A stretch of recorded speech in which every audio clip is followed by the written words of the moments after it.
Ngingabendlovu ngisaphila mina akekho uzolithinta lelizwe ngokulayelwa umhlobombani.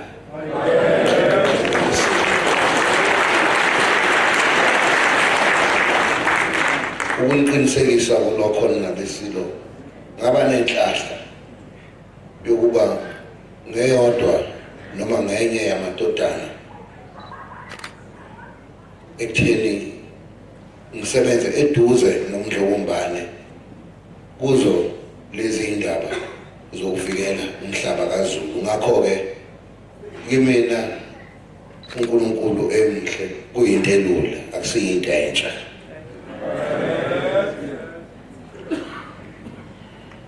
Inabendlovu phinde sikhulekele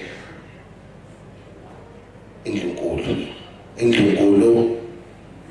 ngiyathokoza ntonankulu ukuthi ubekile ukuthi naseBloemfontein yize singaboni ngasolini kodwa besikuba ndawonye, okusho ukuthi umkhuleko namasiko njengoba sihlangene siyisizwe namhlanje uyakwazi ukusiqoqa ukuba ibe impumbe. Lokhu okwashiwa yiLembe ukuthi uZulu uyohlezi ehlangene ngaso sonke isikhathi, ingakho khona izisho ezithi hlangana mhlathokaza nayo.